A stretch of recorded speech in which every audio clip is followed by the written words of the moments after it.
Alors avant tout, j'aurais voulu d'abord remercier Regesh, d'abord de m'avoir invité à venir faire cette conférence, remercier en particulier le Rav Daniel H qui m'a téléphoné pour me demander de venir faire cette conférence, merci beaucoup. Alors le sujet que j'ai choisi, c'est un sujet qui nous parle à tous, qu'on soit des étudiants, qu'on soit adultes, qu'on soit mariés, pas mariés. En fait, c'est le sujet de déterminer notre avenir. C'est-à-dire comment on va réfléchir à notre avenir, savoir comment ça va se réfléchir. Et c'est vrai qu'il n'est pas simple, parce que parce qu'on a du mal à se projeter, on a du mal à s'imaginer qu'est-ce qu'on a vraiment envie de faire. On voit des étudiants qui font des études, ils se lancent une année comme ça sur un projet, puis après finalement ils changent d'avis, ils repassent sur autre chose. En fait, il se passe du temps, des années, des fois malheureusement, on a du mal à déterminer ce qu'on a envie de faire, et c'est ça qui va bloquer sur notre projet d'étudiant, sur notre projet professionnel, sur notre projet financier, sur notre projet marital, soit notre projet parental, voilà, et tout ça, ce sont des projets qu'on a, voilà, et comment on arrive à faire que, Be'ezrat Hashem, on va réussir à déterminer exactement et comment établir exactement ce qu'on veut obtenir, c'est-à-dire une réussite. Alors bien entendu, tout ça, ça s'articule sur le fait que on veut être équilibré, on veut être des gens psychologiquement équilibrés et dans le bien-être, donc on se projette pour se soulager. Ouais, on veut avoir une bonne parnassa, on veut se marier, on veut réussir ses études, ça fait partie d'un équilibre évidemment. Et la question, c'est comment on détermine ça, comment on arrive à obtenir ces objectifs. Alors, déjà, il faut comprendre une chose. Je pense qu'avant de commencer à réfléchir comment on obtient tous ces résultats, vous savez, il est marqué dans le Pirkei Avot, c'est marqué ici dans le troisième chapitre du Pirkei Avot. C'est marqué au nom de Rabbi Hanania ben Dosa. Ouaya Omer, Kol Shema Asav Merubi Mechochmato. Il a dit une chose comme ça, il a dit la chose suivante, Kol Shema Asav. Toute personne, Shema Asav, ses actes, sont plus importants, plus nombreux que la connaissance qu'il a de ses actes. Ouais. Kol Shema Asav, tout ce que la personne va faire, qui est toujours plus importante que la connaissance qu'il a, alors la Chachma, la connaissance, Bitkayemet, elle va subsister, elle va résister. Et l'inverse, Kol Shechachmato, si quelqu'un a beaucoup de connaissances, Meruba Mimasa, plus important que ce qu'il est capable de faire, alors cette inconnaissance, elle va disparaître, elle est volatile, elle s'envole. En Chachmato Mitkayemet. Et là-bas, le Rabbeinu Yona, qui a des commentaires, qui est un rishon d'un commentaire du Pirkei Avot, qui se trouve dans le Chasse, il dit bizarrement, on devrait penser l'inverse. Ça veut dire que si quelqu'un a beaucoup de connaissances et peu d'actes, tout ce qu'il fait, il le fait bien. Ouais, il ne fait pas beaucoup, mais il fait bien. Voilà, donc pourquoi la chorma, pourquoi cette connaissance, elle est volatile, elle s'en va? Pourquoi elle s'en va? Il fait peu et bien. Et l'inverse, il est faux, carrément faux. Comment on peut imaginer qu'on peut faire plus que ce qu'on sait? Vous savez 3 choses, vous savez 10 choses. Comment on peut en faire plus alors qu'on ne connaît que 3 ou 10? C'est impossible, vous comprenez? Comment on peut imaginer dire que les actes peuvent être plus importants que la connaissance des actes? C'est une chose impossible. Alors qu'est-ce que voulait dire Rabbi Hanania ben Dosa? Alors le Rav, il explique là-bas, le Rabbi Yona explique que les ma'asim, les actes dont on parle, il ne s'agit pas d'action. Il s'agit d'acceptation des actes.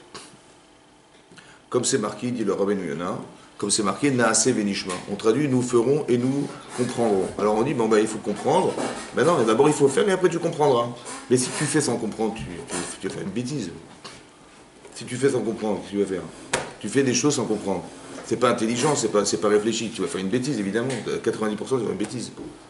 Non, en fait, Naase Venishma, ça ne veut pas dire nous ferons et nous comprendrons. Ça veut dire nous accepterons de faire tout ce que tu demanderas de faire. Et après on comprendra. Que Naase Venishma, ça veut pas dire nous ferons. Ça veut dire quand quelqu'un qui a confiance à Hachem, il va dire écoute, tout ce que me dira Hachem, je le ferai. C'est ça que ça veut dire. Tout ce que me demandera Hachem, je le ferai. Parce que j'ai confiance en Dieu. Voilà, j'ai confiance en Hachem, je le ferai. J'accepte de faire ce que lui m'a demandé et après je comprendrai.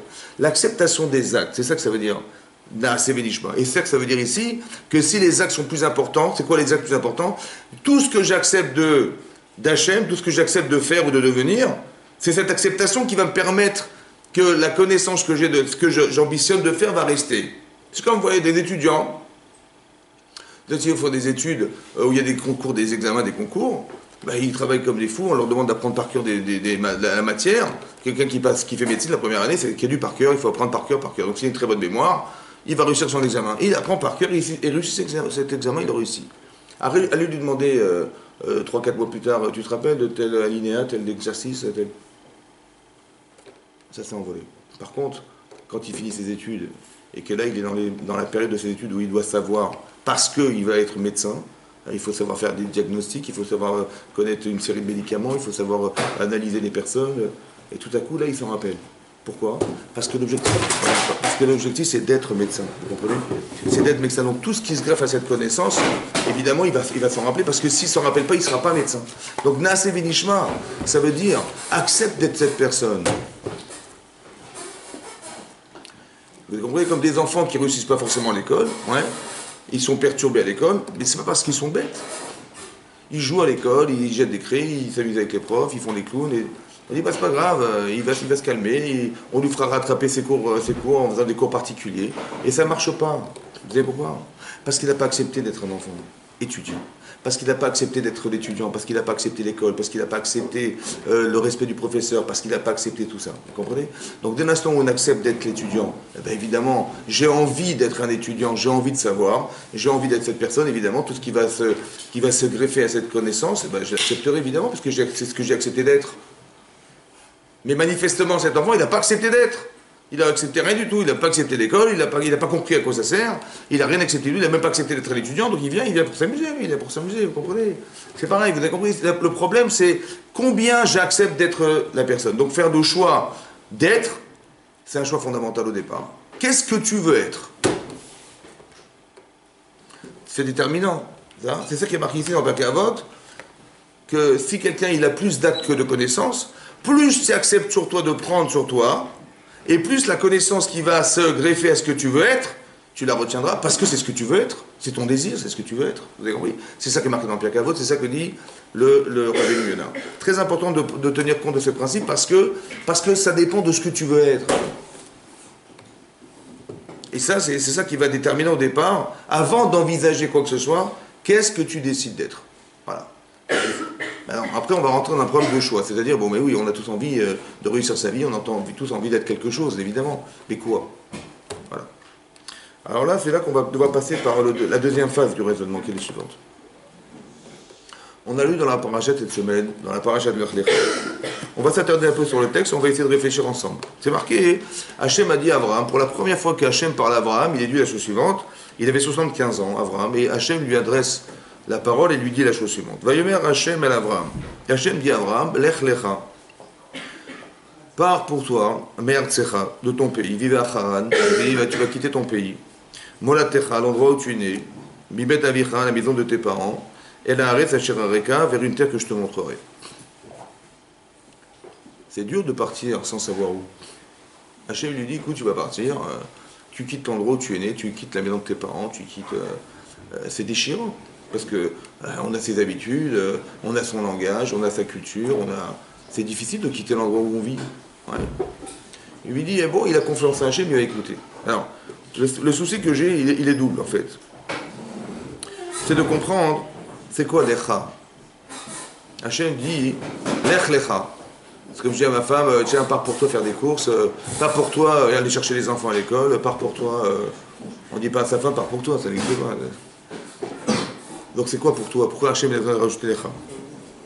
À part ça, il faut comprendre pourquoi Hachem il a eu besoin de passer par Molatecha bet avicha artsecha. Il a dit, Hachem a dit à Abraham, Lech Lecha. Il aurait pu faire l'économie de ces mots en disant, Lech Lecha, El Haaretz Asher Areka, va vers une terre que je te montrerai. Pourquoi il a besoin de décanter et de dire, il faut que tu quittes l'endroit de ton pays, l'endroit où tu es né et la maison de tes parents? Ben évidemment, si tu dois aller quelque part, il faut que tu prennes tes valises, tu sors de chez toi, tu prends un taxi, tu vas à l'aéroport et tu quittes l'endroit où tu es né, tu quittes ton pays. C'est évidemment comme ça. Pourquoi on a besoin de détailler tout ça? À quoi ça sert de détailler tout ça? À part ça, hein, c'est bizarre parce que c'est pas chronologique. Il a dit, quitte ton pays, quitte la France, quitte l'endroit où tu es né, quitte Strasbourg, et après, quitte la maison de tes parents. Ben non, géographiquement, il aurait fallu prendre ses valises, quitter la maison de ses parents, ouais, quitter l'endroit où je suis né, et après quitter son pays. Pourquoi c'est inversé? Pourquoi c'est inversé dans le texte? Et est-ce que ça vous intéresse de savoir comment il s'est déplacé à moi? Ça nous intéresse de savoir comment il est parti? On devrait nous détailler le déplacement d'Abraham.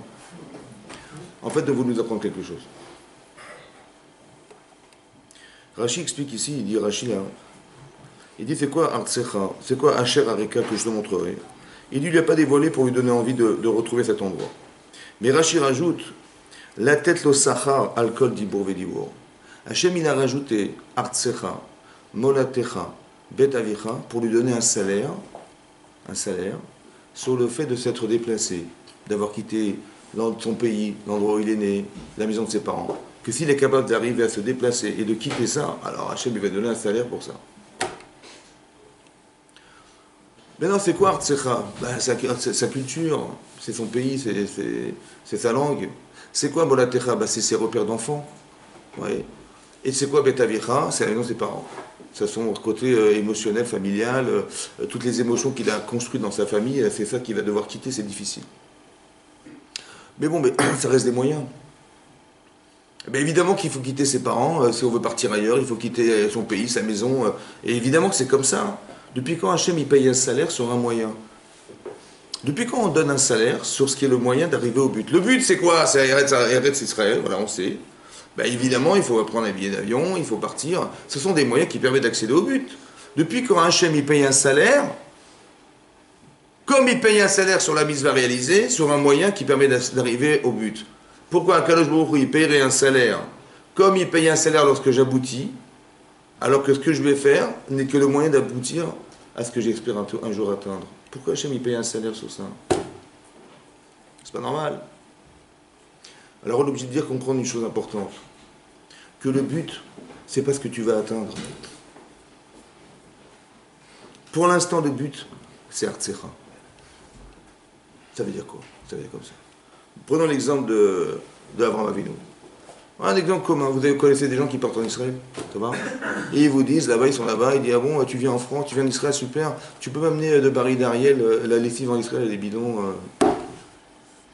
Il dit, on se rappelle, ici c'est dur, on se rappelle comment c'était facile en France, et puis bon, il faut parler l'hébreu, les Israéliens je ne supporte pas.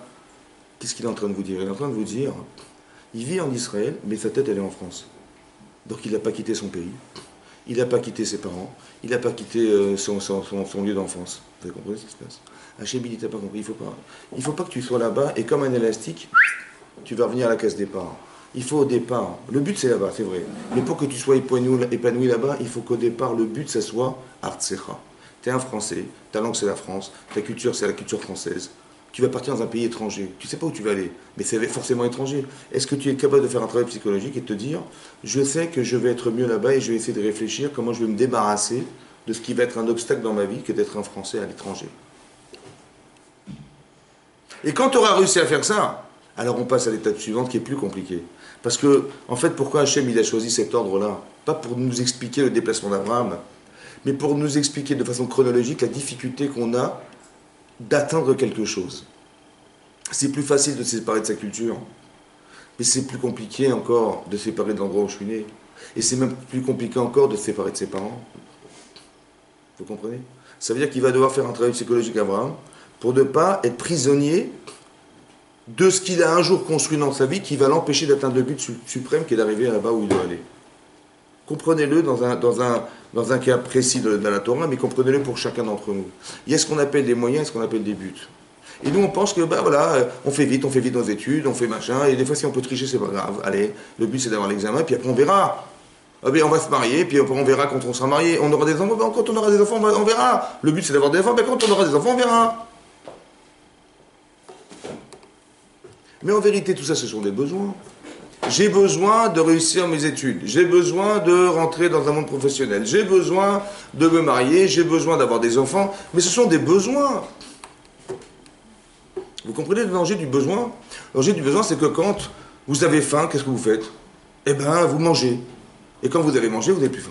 Quand vous avez, quand vous avez soif, eh ben, vous ouvrez le frigidaire, vous buvez un verre d'eau. Et quand vous avez bu, eh ben, vous n'avez plus soif. Ouais? Donc, c'est-à-dire que j'ai envie de me marier, et quand je me suis marié, eh ben j'ai plus faim. J'ai plus faim. Donc, qu'est-ce que je fais de ma femme? Qu'est-ce que je fais de mon mari? Vous avez compris? Quand j'ai une assiette, je mets à manger dedans, il me reste à manger, mais j'ai plus faim. Qu'est-ce que je fais de l'assiette? J'ai plus faim. J'ai rêvé de me marier le prince charmant, j'ai trouvé le prince charmant, voilà. Eh bien, j'ai plus faim. Voilà, j'ai plus faim. Mais qu'est-ce que je fais de mon mari? Qu'est-ce que je fais de ma femme? J'ai plus faim. Je dis, ben, c'est pas grave, il y a encore des enfants. T'as encore faim? Oui, j'ai encore des enfants. J'ai encore faim d'avoir des enfants. T'as eu des enfants. T'as plus faim. C'est l'enfer, vous avez compris? J'ai plus faim, j'ai plus envie. Mais c'était l'objectif. Oui, je l'ai atteint, ça y est. Voilà, j'ai trouvé mon mari, j'ai trouvé ma femme. J'ai rêvé d'avoir des enfants, j'en ai eu. Bon, après, j'ai plus faim. Vous avez compris le problème? C'est-à-dire qu'on a des objectifs. Mais est-ce qu'au départ, on a bien réfléchi la chose? Est-ce que l'objectif, les étapes qui me permettent d'accéder à l'objectif ont été réfléchies aussi?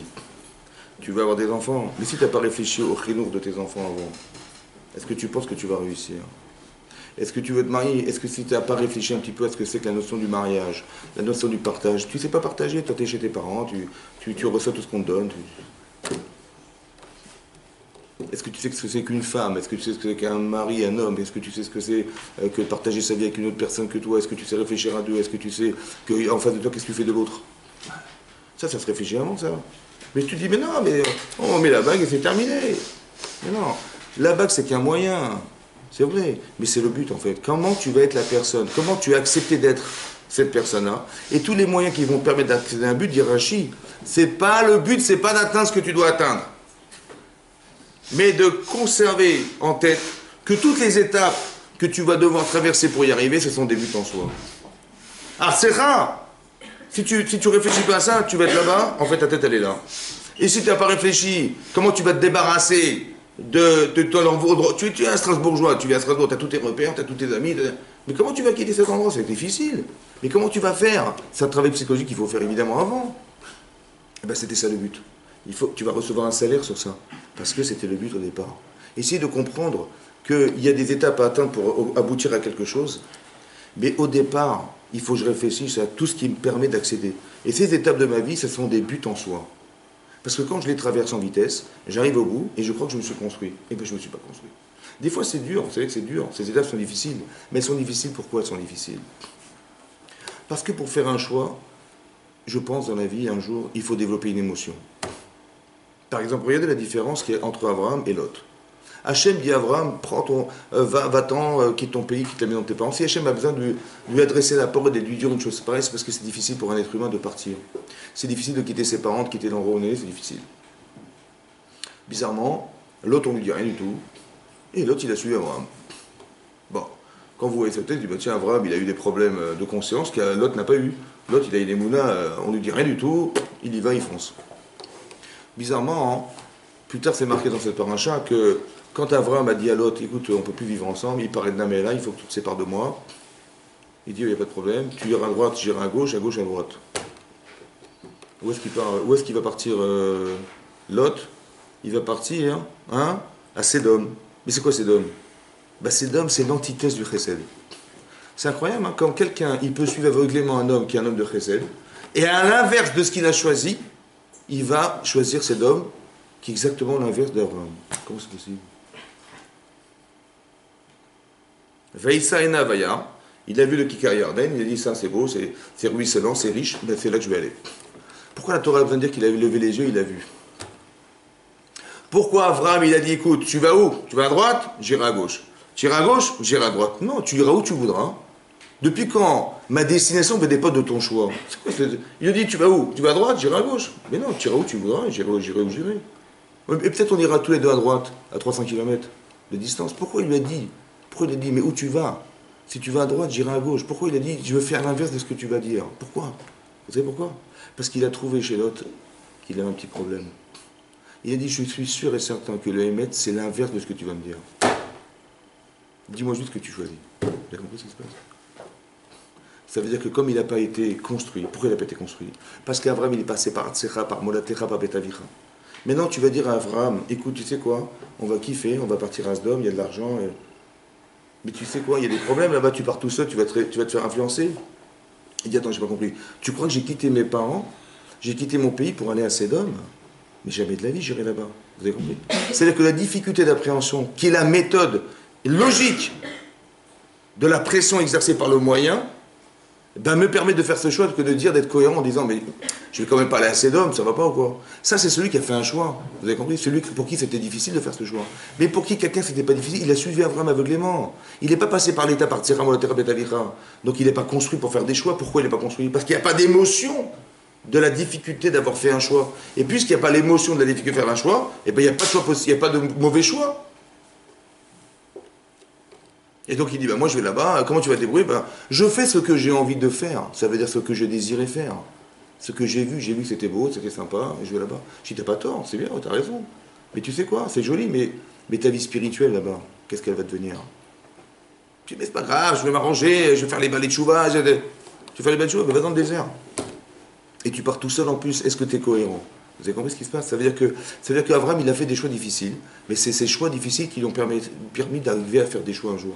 Parce qu'il fallait passer par l'étape de Sédom, etc. Et ça, c'était une étape qui était difficile aussi pour Abraham.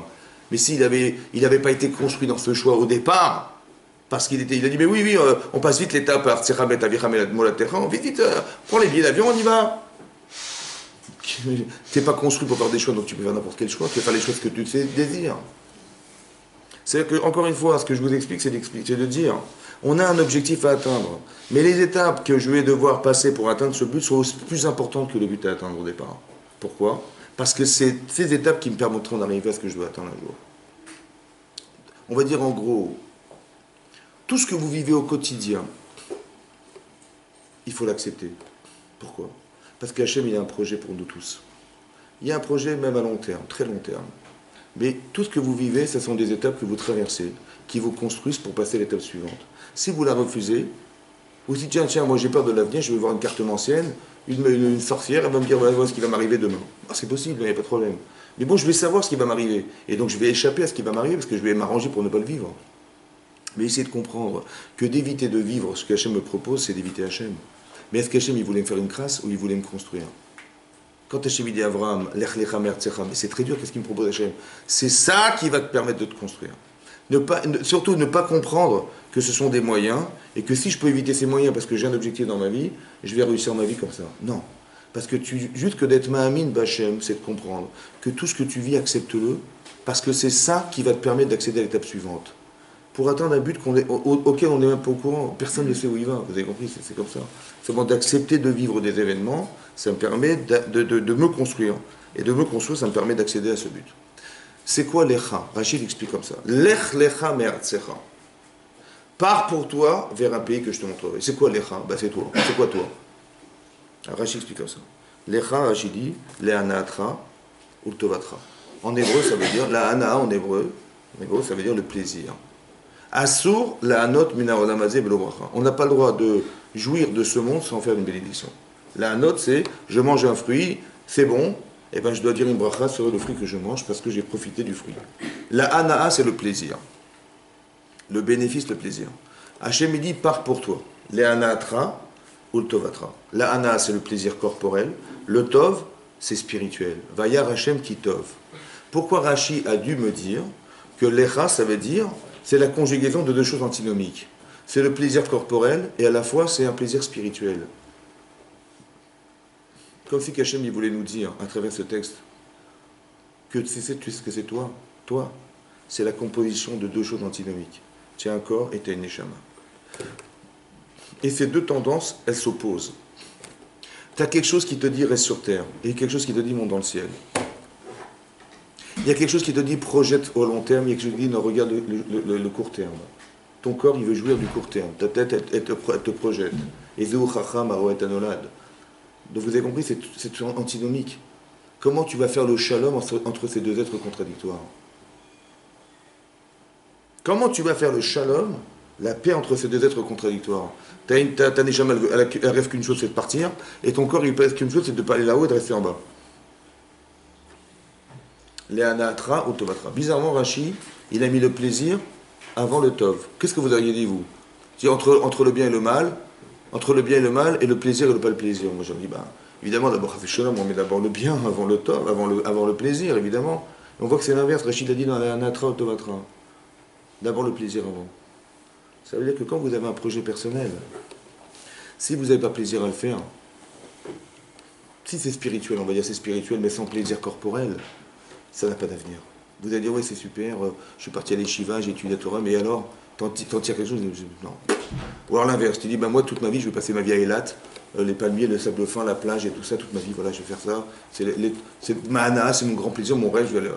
Mais au bout de quelques temps, tu vas voir que c'est vite ta vie. Il n'y a pas de neshama là-dedans, il n'y a rien de spirituel qui t'engage. Tu vois, c'est bon les vacances. Et tu vas faire ta vie là-bas, et là, toute ta vie, non. Vous avez compris? L'un sans l'autre ne fonctionne pas. Ça veut dire que si tu vas axer ta vie sur le plaisir, il va te montrer l'essentiel. Et si tu dis je suis dans l'essentiel sans plaisir, tu verras que ça va s'émousser un jour et tu vas t'arrêter. Pourquoi? Parce que ton corps a besoin d'avoir du plaisir. Et ta tête, elle a besoin d'avoir d'un contentement spirituel. Et ces deux entités-là, elles sont. Ça veut dire comme si quand on nous demandait de vivre quelque chose qui avait un but personnel, spirituel intéressant, et qu'à la fois j'avais du plaisir à me retrouver là où je me trouve. Parce que l'un sans l'autre ne fonctionne pas. Si vous vous trouvez quelque part sans plaisir, ça va s'arrêter. Et si vous avez quelque part, vous avez spirituellement été contenté sans plaisir corporel, ça va s'arrêter. Ça va s'émousser. Dire bon, bah, ça ne m'intéresse plus. Parce que ça, c'est ce que vous ressentez. C'est le jeu, ça. Ce que vous allez décider va passer par un plaisir. C'est parce que vous désirez que vous réfléchissez. J'ai désiré un jour monter sur la Lune et mettre les pieds sur la Lune. J'ai inventé une fusée d'une complexité extrême. On a rêvé de voler, on a inventé des avions. On a envie de faire des choses, et bien c'est là ton cerveau, il fonctionne. Et si tu n'as pas envie, et bien ton cerveau ne fonctionne pas. C'est comme ça. Donc il faut en avoir envie, c'est très important. Indépendamment du fait d'actionner son cerveau, c'est vrai, mais d'un côté, quand vous avez envie de quelque chose, bah, vous allez au bout de vos envies. Mais quand vous n'avez pas envie, bah, qu'est-ce que vous faites la journée? Bah, j'ai pas envie, mais je suis obligé. Bah, je fais un travail que j'aime pas, mais qu'est-ce que tu veux? Bah, je regarde la montre toute la journée, je suis là, bah, j'espère que c'est bientôt fini. Et j'attends la fin du mois, on me fait l'échec. On fait l'échec. Est-ce que tu es épanoui, tu es heureux? Non, parce que tu n'as pas de plaisir. Et qu'est-ce qu'on fait, nous, les gens, qu'est-ce qu'ils font? Ils disent, bah, je vais faire des études, mais d'abord, où est-ce que je gagne bien ma vie? Ouais, qu'est-ce qui gagne le mieux? On dit, bah, ça. Mais ça te plaît? Non, ça me plaît pas, mais je vais gagner ma vie. Je dis, ok, bon, tu vas gagner ta vie. Donc tu vas rester à tes études, tu vas gagner ta vie. Mais quand tu vas faire ce qui te plaît pas, en fait, tu as regagné de l'argent. Ben, tu avais envie d'avoir de l'argent, ben, tu en as eu, et ben, tu n'as plus faim. Tu n'as plus faim, mais là, tu t'ennuies, tu dis, ben, on va faire autre chose. C'est dommage. C'est dommage qu'au départ, tu n'as pas réfléchi à ce que tu pensais faire et que ça te procure du plaisir. Que ce que tu désires faire, ça te procure du plaisir. C'est ça qui est marqué dans Rashi, l'echa. C'est ça l'echa, l'ehanatra ou tovatra. Il faut que tu saches où tu vas aller, tu vas prendre du plaisir à vivre là-bas. Ce que tu vas décider de faire de ta vie, tu vas prendre du plaisir à y être. Et tu vas prendre du plaisir à devenir. Parce que c'est ça que tu as accepté d'être. Peu importe ce que tu as accepté. Il y a des gens qui font des études parce qu'ils vont faire plaisir à leurs parents, et quand ils ont devenu machin, après ils font carrément autre chose parce qu'ils respectent leurs parents. Ils ont perdu 10 ans de leur vie. T'as pas une misote qui boude avahem au détriment de ton avenir personnel. Ah, ils ont rêvé que tu devais être ingénieur, je sais pas quoi, médecin, et ils ont, ah, mon fils il a réussi, mon fils. Mais ouais, ça te plaît ça? Non, ça me plaît pas, mais bon, mes parents ils m'ont obligé à faire. Vous avez compris? Donc j'aurais fait plaisir, spirituellement, j'ai fait qui boude avahem, mais ça te plaît ou pas? Non, j'ai pas de plaisir. Ah, t'as pas de plaisir, alors pourquoi tu l'as fait? Il manquait les anatras. Vous avez compris ce qui se passe? Quand je dis je, il faut comprendre quand je dis je veux, c'est pas forcément ce que tu penses qui est juste. Ça veut dire qu'on va tomber dans une autre problématique. C'est de déterminer, puisque le plaisir, c'est le moteur de ma pensée, et que quand je désire, je pense. Et que quand je désire, ben, je vais au bout de ce plaisir, parce que c'est là que je vais réussir le plus encore, parce que je suis performant dans le plaisir. C'est là que je vais au bout de mon désir, donc tant que je n'ai pas réussi à assouvir mon plaisir, ben, je fonce. Quelqu'un qui fait un métier qu'il n'aime pas, il y a rien d'amour, quelqu'un qui fait un métier qu'il aime, il n'a pas assez de temps. Voilà, j'avais tellement envie, mais c'est pas fini, j'ai pas fini. J'ai encore envie de travailler. Quand on prend du plaisir, c'est un moteur le plaisir, c'est fondamental le plaisir. On ne doit jamais occulter le plaisir dans sa vie, c'est fondamental, ce qui est marqué dans Rashi, c'est fondamental. Mais attention, parce que le plaisir, ça va vous amener à penser. Le problème, c'est est-ce que je désire bien? Est-ce que ce que je désire, c'est bon pour moi? On va tomber dans un autre problème. Quand, par exemple, l'autre, il va lever les yeux, il va voir le Kikarian d'elle, il dit, bah tiens, c'est là que je veux aller, ça me fait plaisir d'y aller. Ben, mon cerveau, il dit, bah vas-y, fonce. Mais est-ce que c'était bien pour moi? Avram, il dit, bah, écoute, je sais pas si tu as fait un bon choix. Parce que là où tu vas, c'est marrant, c'est exactement l'inverse de ce que je pensais. Et tu m'as suivi parce que tu pensais que faire du chesed, c'était nécessaire. C'est marrant, tu t'es inversé. Comment ça se fait que ton cerveau, il a fait exactement l'inverse de ce que tu avais pensé au départ? Parce que assujetti au plaisir. Ça veut dire faire attention que de ne pas être subordonné à ce problème. Mais d'un côté, on est piégé, alors, parce que d'un côté, tu as envie. Et si tu n'as pas envie, tu fais rien de ta vie. Et quand tu as envie, des fois, tu te dis, mais si j'ai envie, mais est-ce que c'est bien pour moi d'avoir envie? Ce plaisir, est-ce qu'il est bon pour moi? J'ai envie de gagner de l'argent, et bien j'ai décidé de faire les métiers où je suis sûr que je vais en gagner le plus possible. Ça va? Donc mon cerveau, il dit, ben, il faut que tu fasses ces études-là. Pourquoi il me dit ça? Parce qu'il ne peut pas me dire, mais réfléchis à ce que tu vas faire. Parce que si je réfléchis, je risque de rater ce plaisir. Et lui, comme mon cerveau, il ne veut pas que je souffre, il ne va pas me proposer de réfléchir. Vous avez compris? Il va m'empêcher d'analyser ce que je vais penser. Parce que si tu l'analyses, tu risques d'être déçu, normalement. Et si tu restes déçu, tu vas souffrir. Et comme mon cerveau ne veut pas que je souffre, il ne va pas vouloir me faire penser que c'est dangereux, ou que c'est pas bien, ou que je vais perdre mon temps. Vous comprenez comment ça marche? C'est-à-dire que puisque ton plaisir, c'est lui qui va analyser, qui va permettre à ton cerveau d'être organisé pour réaliser ce que tu as envie, il ne va sûrement pas t'empêcher de penser que c'est dangereux, de te faire réfléchir et de t'arrêter sur ce que tu as envie. Comme Lot, par exemple, vous avez vu, Lot, il dit où tu vas? Je dis, tu vas à droite, moi j'irai à gauche. Pourquoi il va à gauche? Mais évidemment, parce que quelqu'un qui a subordonné sa vie sur le plaisir qu'il va réaliser de faire ses projets personnels, et Abraham, il sait pertinemment que c'est pas comme ça que ça se passe. Pourquoi c'est pas comme ça? Parce qu'il faut juste comprendre une autre chose. On a tous un cerveau, ça va? Est-ce que mon cerveau, il va simplement me servir à réaliser mon plaisir? Ou bien, mon cerveau, il va servir à autre chose. Il va servir à analyser mon plaisir. Ça veut dire, quand Hachem crée l'homme, ouais, il dit Vaïvra Elohim et Adam, Betselem Elohim Baraoto. Il l'a créé à son image. C'est quoi l'image d'Hachem? Hachem n'a pas d'image. Rachid là-bas explique que l'image d'Hachem, c'est la havine ou la skill. La havine, de comprendre, la skill, d'analyser. Tu sais en quoi tu ressembles à Hachem? En quoi tu as l'image d'Hachem? Parce qu'Hachem il pense et Hachem il analyse. Et c'est en ça que tu lui ressembles. C'est-à-dire d'analyser, ça veut dire je ne suis pas obligé de faire ce que je désire. Des fois c'est bien et des fois ça l'est pas. Tu as le droit d'analyser ton plaisir. Où est-ce qu'il t'amène? Où est-ce que tu vas avec? Tu as le droit. Ça veut dire, tu dis, bah, j'ai envie de faire ça, j'ai envie de faire ça, donc j'ai du plaisir à faire. Tu vas réfléchir où ça t'amène. Pas dire, oui, tu as très envie, donc ton cerveau, il va absolument réaliser ce que tu veux, et il va t'amener là où tu veux. Et des fois, peut-être, c'est pas pour toi. Un type, il veut gagner beaucoup d'argent. Qu'est-ce qu'il fait? Il dit, bon, j'ai pas de diplôme, j'ai rien du tout, bah, je vais faire un petit hold-up. Évidemment. Et comme ça, je me sors avec des sacs d'argent, et j'ai tout préparé, j'ai bien réfléchi mon truc. Je sais exactement à quelle heure arrive la banque, à quelle heure le camion Brice il arrive, à quelle heure... J'ai tout réfléchi, j'ai bien réfléchi, hein. J'ai tout marqué, j'ai tout... Et qu'est-ce que je fais? Je rentre dans la banque, et je sais exactement ce qui va se passer, j'ai tout réfléchi, je sais exactement ce qui va se passer, je demande les sacs, je prends les sacs, et je me sauve, et j'ouvre la porte, et je mets tout dans la voiture, et je me sauve, et je suis milliardaire, ça y est, j'ai rêvé, mon yacht, je vois mon yacht, je vois la grande piscine, le truc, les voyages, ça y est, je suis milliardaire.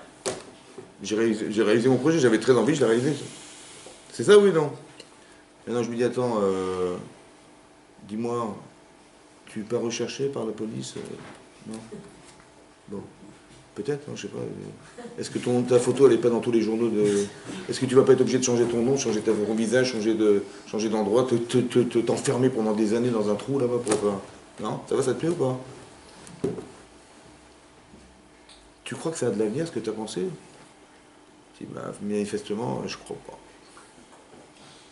Alors on va se calmer. On va peut-être faire autre chose. Tu as le droit d'analyser ton plaisir. Tu as le droit. C'est ça ton cerveau. Il ne sait pas seulement réaliser intellectuellement ce que tu as envie. Et tu as bien pensé le truc, tu es sûr que tu vas réussir. Même si tu réussis, c'est une catastrophe. Tu vas rester toute ta vie dans ta maison, tu vas être cloîtré, tu vas devoir changer ton nom, tu vas devoir... C'est un avenir, ça, vous avez compris? Ça veut dire que tu vas te rendre compte, en vérité, que tes plaisirs à court terme ne sont pas des plaisirs nécessaires. Et tes plaisirs à long terme quand on parle de mitzvot ou quand on parle d'avéra dans la Torah, c'est que vous allez vous rendre compte qu'une avéra n'a pas d'avenir. Il n'y a pas une avéra, une faute, qui va me permettre d'être épanoui dans ma vie. Voilà, je vais mentir toute ma vie, je vais voler toute ma vie, je vais trafiquer toute ma vie. Non, ça. Sur le court terme, tu as raison, tu vas gagner de l'argent. Hein, mais sur le long terme, bah, tu verras que c'est frustrant. Vous avez compris? C'est là que des plaisirs qui sont limités ne sont pas des choses qu'il faut accepter. Et des plaisirs qui m'amènent à atteindre quelque chose dans ma vie, dans le long terme, et qui n'ont pas d'obstacle, c'est ça que je dois atteindre. C'est là que je sais déterminer qu'est-ce qui est une misva, qu'est-ce qui est une avéra. Parce qu'une avéra n'a pas d'avenir. Une misva a de l'avenir. Donc quand tu as du plaisir à réaliser quelque chose qui a de l'avenir, que la cavote fonce. Mais ça, il faut pouvoir l'analyser. Il faut être d'accord, d'être rationnel, là où je suis planté par l'émotionnel.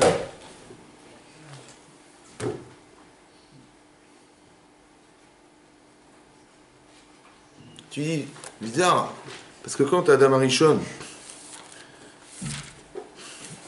il a épousé sa femme, Chava, ouais, donc quand on a créé Chava, ouais, qu'est-ce qu'elle a fait, madame? Hein?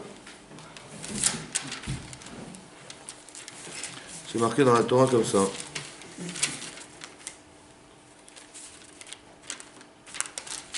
Qu'est-ce qui est marqué là-bas?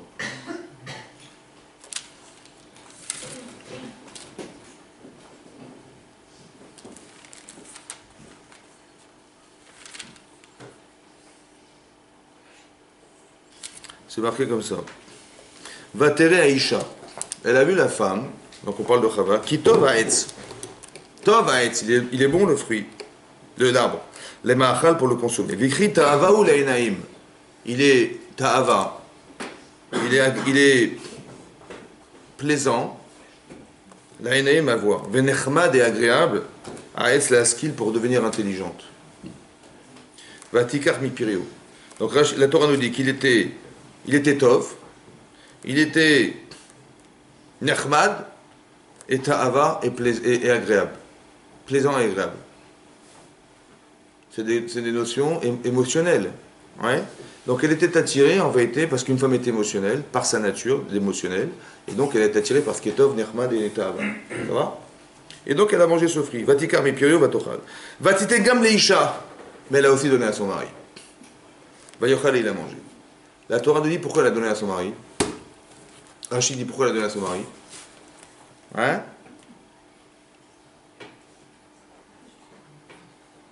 Rachid dit comme ça.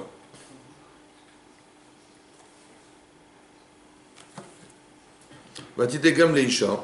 Shelo tamut i v'yichyeu. Pas qu'elle va mourir, mais lui va vivre. Ouais? Et quoi? Veissa acheret, il va épouser une autre femme que moi. Pourquoi il lui a donné à manger du Etzadat? Parce qu'il attend les bonnes, c'est là, moi je vais mourir. Et lui, monsieur, eh ben, on va reconstituer une nouvelle femme à partir de lui, comme on a fait pour moi. Et il va épouser une autre femme que moi, c'est pas possible. Hein. Il faut qu'il meure, c'est comme ça. C'est ça qui est marqué dans la cheveux. Pourquoi elle l'a tué? Pourquoi elle a tué son mari? Elle était jalouse. Hein?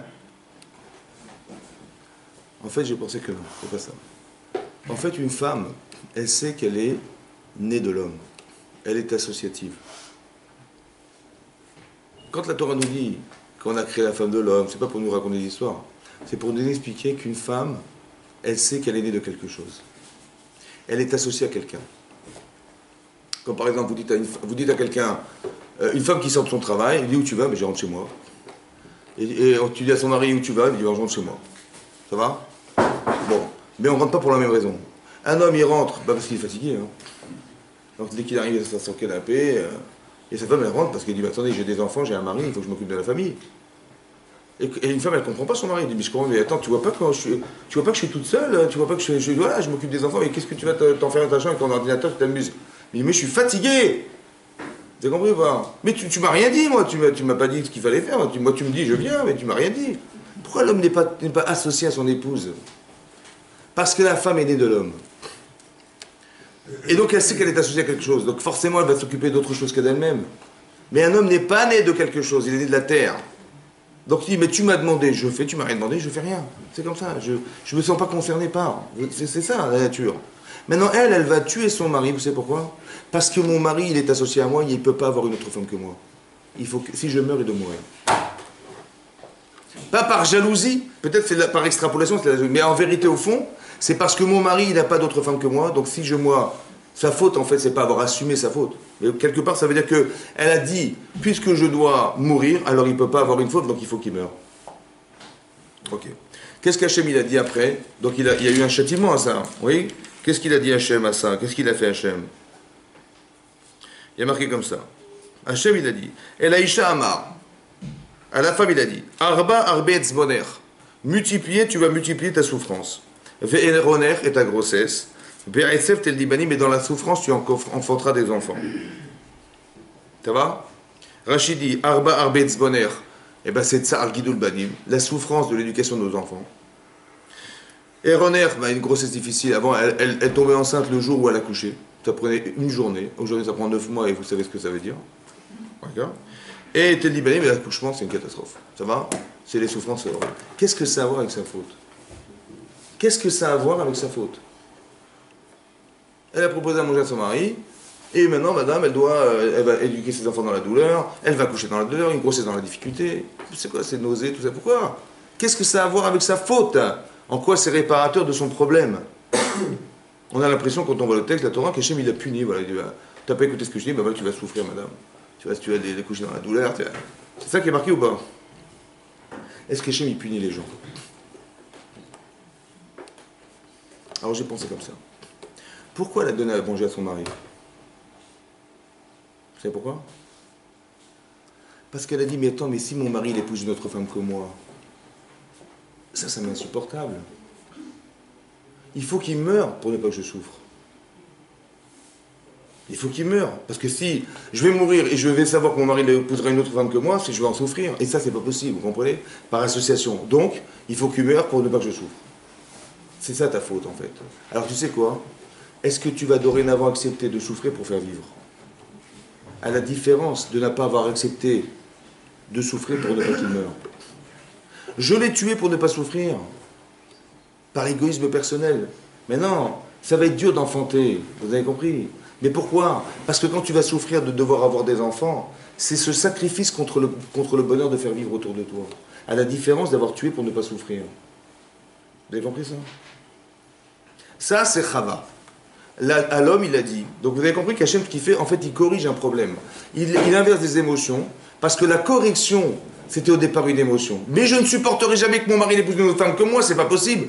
Il peut pas, donc il faut qu'il meure, c'est comme ça. Donc elle est bouleversée par ses émotions, ça veut dire que l'émotion qu'elle a est plus forte que sa raison.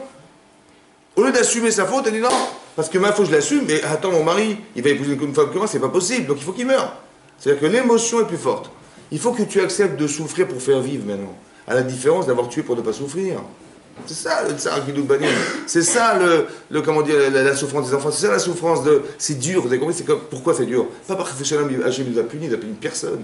C'est que la correction à la problématique du départ, qui était de l'égoïsme personnel, devient tout à coup un attachement à vouloir faire vivre ce qui va être contre moi, quoi. Voilà. Et à l'homme, il a dit quoi à l'homme? À Adam, il a dit quoi? Vela Adam Amar, qui shamarta l'école ishtecha. Parce que tu as écouté la voix de ta femme. Et que tu as mangé du fruit de l'arbre. Alors que je t'avais ordonné en disant ne mange pas de lui. La terre sera maudite à cause de toi. Tu la mangeras avec difficulté toute ta vie. Il a dit en gros, il a dit comme ça. Parce que tu as écouté la voix de ta femme et que tu as mangé du fruit que je t'avais interdit de consommer, alors la terre sera maudite. Il aurait dû dire en vérité, parce que tu as mangé du fruit que je t'avais interdit de consommer. C'est ça la vérité, oui. Et bien la terre sera maudite. Qu'est-ce que ça a à voir avec sa femme? Qu'est-ce que ça a à voir avec sa femme? On a l'impression que c'est à cause d'elle. Non. C'est à cause de toi. Il va dire, tu as mangé du fruit que je t'avais interdit de consommer. Bien sûr qu'elle te l'a proposé, bien sûr, mais tu aurais dû refuser. Tu l'as accepté, ok, mais tu dis, c'est pas à cause d'elle, c'est toi qui as accepté. Et donc tu as accepté de manger un fruit que je t'avais ordonné de ne pas manger, ben il fallait pas. Et c'est à cause de ça que dorénavant, la terre sera maudite. Oui, que tu vas avoir du mal à consommer ce que tu vas produire. Pourquoi il a dit Hachem, tu as écouté la voix de ta femme? Pourquoi il a dit ça, Hachem? Parce qu'en vérité, on est de nature différente. Une femme est émotionnelle, un homme est un peu plus rationnel. Des fois, ça peut être un avantage, et des fois, c'est un inconvénient. Parce qu'encore une fois, elle est anatra autovatra. Ça veut dire que si quelqu'un il est rationnel sans émotion, c'est une catastrophe. Mais si tu es émotionnel sans avoir de rigueur rationnelle, tu es toujours emballé parce que tu as envie d'avoir, mais c'est pas aussi une vie, c'est pas possible. La conjugaison des deux êtres est complémentaire, vous comprenez? Maintenant, il a dit à cet homme, il a dit à Adam, il a dit, tu as écouté la voix de ta femme. Ça veut dire quoi? Ça veut dire qu'il a dit à sa femme, il a dit, comme ça. Il a dit à Adam, il a dit comme ça.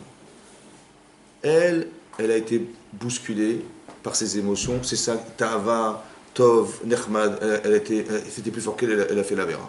Ça va? Mais toi, tu l'es pas émotionnellement comme elle, fortement attiré vers. Tu l'es pas. Donc de façon rationnelle, tu aurais pu dire à ta femme, écoute, là, tu débordes, là, tu vas trop loin. Là, tu ne te rends pas compte que tu vas transgresser la Torah. Toi qui n'es pas émotionnel comme elle est émotionnelle, tu aurais dû dire à ta femme, là, tu vas trop loin. Ton émotion est débordante. Les anatra, il est plus fort que les tovatra. Tu aurais dû être un homme. Et tu aurais dû dire à ta femme, tu vas trop loin. Tu n'as pas été cet homme, tu as écouté la voix de ta femme, ça veut dire, ta femme, sa voix, c'est quoi sa voix? C'est ce qu'elle a ressenti. Elle t'a envahi dans ce désir. Et tu as écouté ce désir comme elle a voulu, elle. Donc tu t'es fait embarquer par ses émotions à elle personnelles. Donc tu es devenu cette femme, entre guillemets, que tu ne rêvais pas être toi au départ. Et c'est ça que Hachem il va reprocher à Adam. Tu es tombé dans le piège de l'émotion de ton épouse. Et c'est ça qui t'a fait fauter. Parce que tu as écouté la voix de ta femme, alors tu as consommé et alors tu as fauté. Vous avez compris? Alors que tu aurais pu l'aider, toi, en lui disant, mais ce que tu as fait, c'est pas ça qu'il fallait faire. Parce que tes émotions, elles te servent, mais des fois, elles te desservent. Parce que cette émotion que tu as eue, bah, malheureusement, tu as fauté à cause de ça. Vous avez compris? Et ça, toi qui es un homme, tu aurais pu dire à ta femme que tu n'as pas été cet homme. Alors, tu as écouté la voix de ta femme, alors c'est ça que Hachem a dit. Vous avez compris? C'est-à-dire que ces deux notions émotionnelles, qui sont à la fois les anatra ou tovatra, il faut savoir jongler avec. C'est pour ça qu'on est des êtres masculins et féminins. Et c'est ça le but à atteindre. Pourquoi? Parce que tu vas développer chez toi ton émotion. Mais attention de ne pas tomber dans le trouble de l'émotion, c'est-à-dire que tu vas être capable d'avoir un cercle suffisamment fort pour pouvoir analyser ce que tu ressens, est-ce que tu ressens, est-ce que c'est juste? Est-ce que c'est bon pour toi? Quand Hachem dit l'anatrotovatra, bien sûr qu'il faut l'anatrotovatra, bien sûr. Attention, pas l'anatrotovatra comme Lot, mais comme Abraham. Ça veut dire que tu as des projets personnels, tu as envie d'atteindre quelque chose, tu as envie d'aboutir à quelque chose, c'est très important pour toi. Tu as raison, Chazak ou Baruch. Il faut que tu prennes du plaisir, Chazak ou Baruch. Mais attention, quel plaisir, quelle tendance. Ça va, tu as un avenir personnel. Fais attention de ne pas tomber dans des travers parce que les gens vont te dire oui, mais c'est la meilleure manière de gagner ta vie, c'est manière.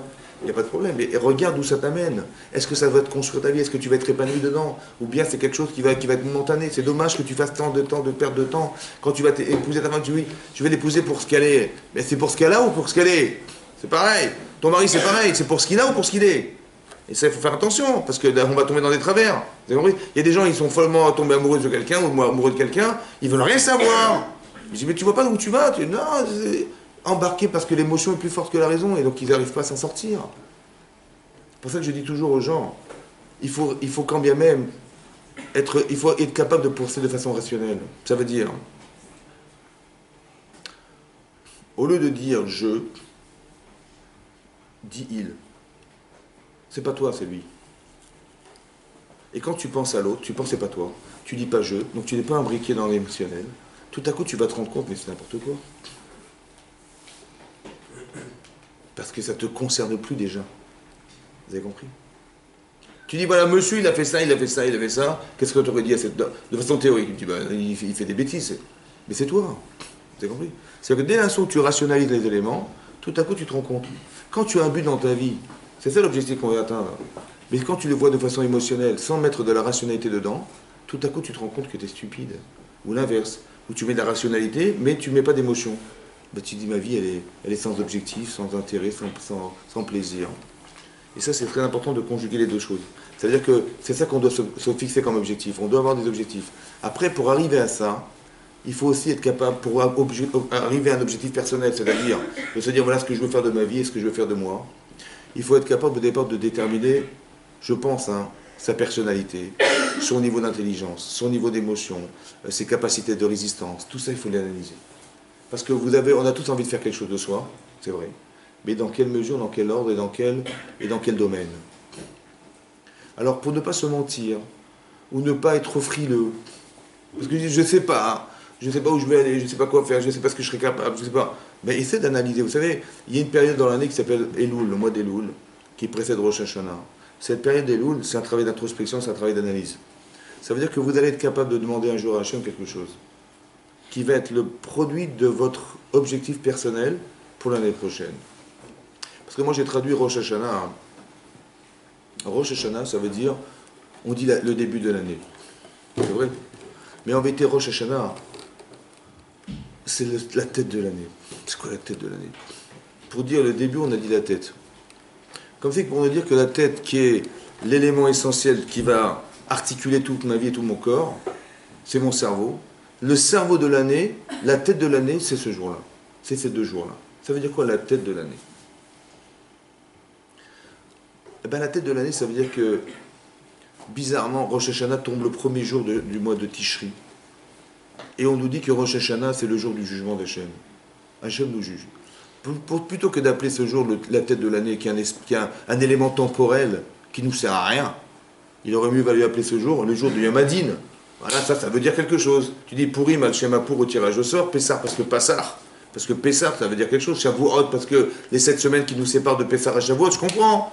Mais Rosh Hashanah, cet espace temporel, il n'a aucun sens. Tu es 31 décembre, voilà, 31 décembre, on va passer l'année. Oui, non, Rosh Hashanah, c'est Yom Hadin, c'est un jour de jugement. Alors appelle-le Yom Hadin, le jour du jugement, c'est ça le contenu de ce jour, non? Appelle-le Yom Hadin, non, Rosh Hashanah. Mais là, si c'est Yom Hadin, on va nous juger. Et nous, on dit juger, ça veut dire Dieu il va nous regarder, il va dire attends, qu'est-ce que tu as fait cette année? On va voir si tu valides l'année prochaine. Voilà, c'est ça qu'il fait, oui. Mais c'est bizarre parce qu'on passe un examen le jour où on entame l'année. Il dit, tu vas passer en classe supérieure, mais le premier jour où tu rentres à la fac, tu vas passer un examen, savoir si tu vas continuer. Non, il fallait mieux commencer, il fallait passer l'examen avant. La veille, au moins la veille. Non, tu rentres dans l'année, on verra. C'est quoi ce jugement? Bizarrement, on fait Kippour 10 jours après être rentré dans l'année. Là, l'examen de conscience, attention, il faut faire tes chouvas, Ah bah oui, il faut faire tes chouvas, donc il faut réussir, Mais pourquoi tu me fais ça 10 jours après qu'on soit rentré dans l'année? C'est bizarre. En vérité, c'est pas ça. Rosh Hashanah, c'est comme Hachem a jugé Adam. Comme ça, c'est marqué dans la Psikta. Il a dit à Adam, écoute, tu vas sortir du Gan Eden. Et dorénavant, tu vas te révéler sur ton front. Quand on traduit ça, on dit, Dieu, il n'est pas content. Il a banni l'homme. Il dit, écoute, tu sors de chez moi, je ne veux plus te voir, je te ferme la porte. Et dorénavant, tu vois, il y a des anges qui te donnent à manger, et maintenant, tu vas travailler tout seul. Tu vas travailler assis sur ton front, tu vas te débrouiller. C'est ça qu'on croit. Ouais, donc c'est une punition. En fait, c'est faux. En fait, manifestement, là où Adam se trouve, il faute. Mais il fait une faute par intérêt personnel. Alors va le mettre dans le monde de l'intérêt personnel. En espérant que là où tu te trouves, tu vas pouvoir retourner au Gan Eden. Travailler là sur ton front, c'est que manifestement, tu n'as pas conscience qu'Hachem existe. Parce que quand tu manges du Hetzadat, chose qu'on t'avait interdit de faire, et que tu consommes, c'est que dans ta tête, tu as une balance, et il y a Hachem d'un côté, et il y a le désir du fruit de l'autre, et qu'est-ce que tu choisis toi? Tu choisis le fruit au détriment d'Hachem. C'est-à-dire que la présence d'Hachem n'est pas assez forte et consciente chez toi. Alors qu'est-ce que fait Hachem? Il dit, écoute mon chéri, tu vas travailler à la sueur de ton front. Ça veut dire quoi? C'est quoi la difficulté de travailler? C'est que tu verras que tous les paramètres qui existent dans l'existence, eh ben, ils te dépassent. Parce que quand tu laboures la terre, est-ce que ça va pousser, ça va pas pousser, ça dépend pas de toi. Est-ce qu'il va pleuvoir ou pas pleuvoir, ça dépend pas de toi. Est-ce qu'il va faire beau ou pas beau, ça dépend pas de toi. Est-ce que les animaux ils vont manger tes fruits et tes légumes et tes machins, ça dépend pas de toi. Est-ce que tout ça, ça dépend pas de toi. Donc à chaque fois qu'il va arriver quelque chose qui ne dépend pas de toi, qu'est-ce que tu vas faire? Tu vas prier à Hachem, je t'en supplie qu'il pleuve, je t'en supplie que cet hiver soit pas trop rude, je t'en supplie qu'il n'y ait pas d'herbes sauvages qui poussent, je t'en supplie que les animaux ne viennent pas manger mes fruits, je t'en supplie que... Et tu verras que quand tu vas prier et que ça va se réaliser, tout à coup ta conscience, elle va se nourrir d'Hachem. Et quand tu vas manger le fruit de ton labeur, tu vas dire à Hachem, tu te rends compte que par le travail, tu as construit une conscience? C'est ça qu'il a dit à Hachem. Donc quand Hachem il propose à Adam de sortir du Gan Eden, mais c'est pour son bien. Quand Hachem il propose à Adam de travailler, mais c'est pour son bien. Quand Hachem il nous juge en Rosh Hashanah, c'est pour notre bien. Bien, très bien. C'est pour notre bien. Ça veut dire que Hachem il dit, voilà, qu'est-ce que je vais faire de toi l'année prochaine? Vous savez quand ça va être jugé ça? Rosh. Ce qui va articuler toute l'année, ça a été jugé les 2 premiers jours de Rosh Hashanah. Ça veut dire qu'Hachem il a dit, si madame elle passe par ces étapes-là que je propose, l'année prochaine, on va faire d'elle quelque chose d'autre. Et si monsieur, on lui propose de vivre des événements qui vont le traverser, et bien cette personne va être différente l'année prochaine. C'est ça que je veux atteindre. C'est ça le but. Vous avez compris? Ça veut dire que Rosh Hashanah, c'est pas le jugement Hadv Shalom qu'on va mourir et vivre. C'est comment tu vas comprendre ce que tu vas vivre et comment tu vas voir que tu vas te transformer par ce que tu vis. Ça veut dire arrêter de voir ce que vous vivez, essayer de comprendre ce que vous devenez par ce que vous vivez. C'est une autre façon de penser. C'est ça le Tov, vous avez compris? Quand par exemple on dit de Sarah, elle a vécu 127 ans, Yuchai Sarah, voici la vie de Sarah. Ça va? Rachid dit c'est quoi Yuchai Sarah?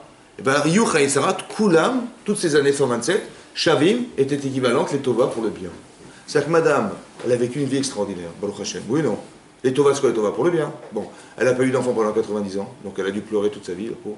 Elle est arrivée, elle a eu un enfant, mais avant d'en avoir un, elle est passée par Avimelech, elle a failli être abusée par Avimelech, après elle est obligée de donner sa servante à son mari pour qu'elle ait des enfants, et son mari il a rien compris, que des souffrances, que des trucs. Et finalement, qu'est-ce qui se passe? Et finalement, qu'est-ce qu'elle apprend? Que son fils il va être sacrifié, elle meurt de crise cardiaque, parce qu'elle apprend qu'il y a Yitzhak qui va mourir en holocauste. Elle a une vie, Baruch Hashem, qu'on espère tout savoir. Elle est où la Tova? Koulam Shamim de Tova, c'est une Tova ça. C'est une catastrophe, c'est une Tova. C'est quoi la Tova? La Tova, c'est pas ce que tu vis. La Tova, c'est ce que tu deviens. Parce que Sarah, il n'y a pas une femme qui a une dvekout bachem comme elle. Parce que vous imaginez qu'au bout de 90 ans, elle a eu un enfant.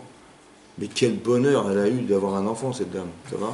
C'est-à-dire 90 ans d'attente, et au bout de 90 ans, elle n'espérait même plus, elle a eu cet enfant. Elle a comblé 90 ans de sa vie, mais personne au monde ne peut atteindre ce niveau de conscience. Tu dis, mais elle est morte de crise cardiaque. Mais pourquoi? Vous savez pourquoi? Parce que maintenant qu'elle a cru qu'il allait mourir, cet enfant, mais cet amour qu'elle avait à lui transmettre, elle ne pourra plus lui transmettre. Son corps n'a pas supporté le manque de présence de cet enfant, elle dit, je meurs. C'est-à-dire que l'amour qu'elle avait de cet enfant est plus fort que son amour personnel.